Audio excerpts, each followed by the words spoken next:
القرآن يوحدنا لطريق الخير يوجهنا الله تعالى أنزله ورسول الله معلمنا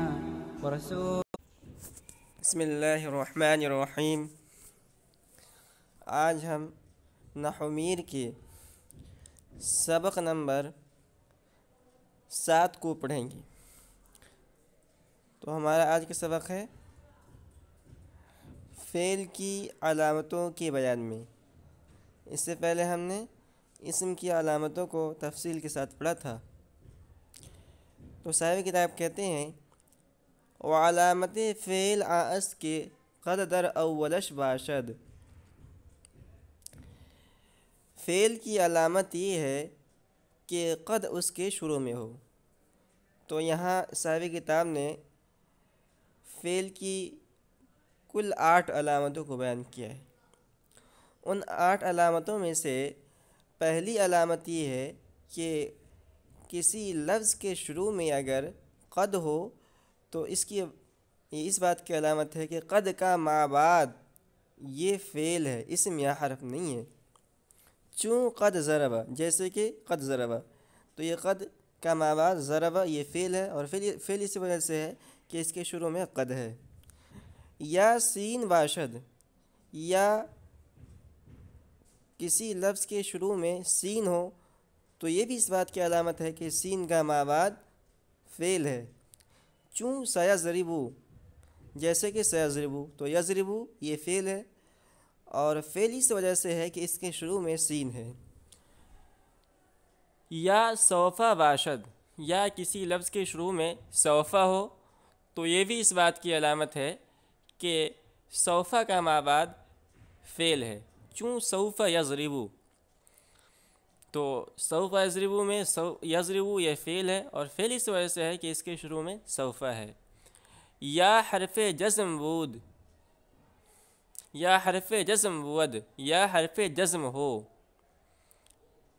حرف جزم ہو یعنی کوئی ایسا عامل ہو جس کا کام ہو جزم دینا، جیسے کہ چون لم یضرب، جیسے کہ لم یضرب، تو لم یضرب کے اندر لم یہ عامل جزم ہے، اس کا کام ہے کہ اپنے ما بعد کو جزم دے۔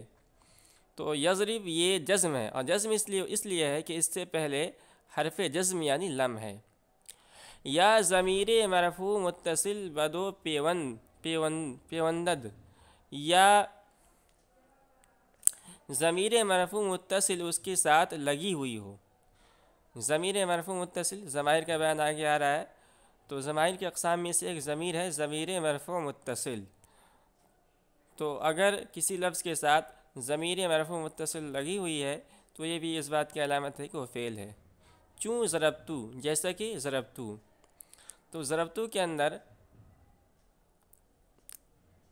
تا یہ ضمیر مرفوع متصل ہے،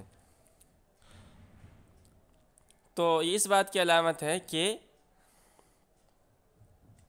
ضربہ یہ فعل ہے، اور فعل اس وجہ سے کہ اس کے ساتھ ضمیر مرفوع متصل لگی ہوئی ہے۔ یا تائے ساکین، یا کسی لفظ کے ساتھ تائے ساکین لگی ہوئی ہو۔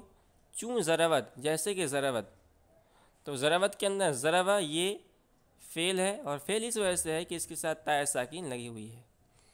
یا امر باشد، یا امر ہو، تو کوئی لفظ ہے وہ امر ہے، تو امر ہونا اس بات کی علامت ہے کہ یہ فعل ہے، اس لیے کہ امر بھی فعل کی اقسام میں سے ایک قسم ہے۔ چون اضرب، جیسے کہ اضرب۔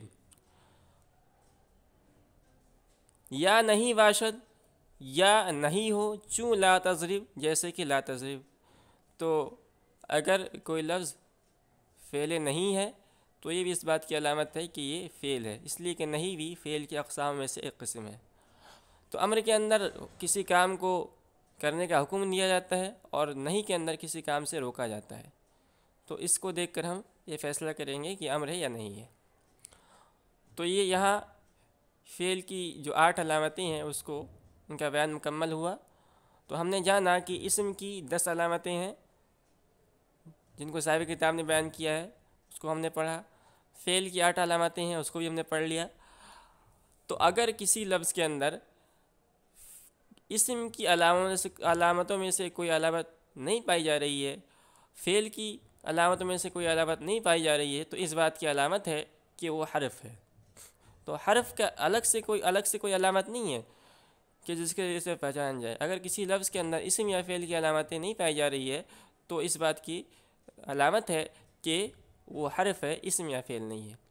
و علامت حرف اس کے ہیچ علامت از علامات اسم و فعل درو نبود، اور حرف کی علامت یہ ہے کہ ہیچ علامت ہے کہ کوئی علامت از علامات اسم و فعل کی علامتوں میں سے درو اس کے اندر نبود نہ ہو۔ تو ہمارا یہ سبق آج کا یہیں پورا ہوتا ہے، اور اگلے سبق کے اندر ہم انشاءاللہ معرب اور مبنی کے بیان کو تفصیل کے ساتھ پڑھیں گے۔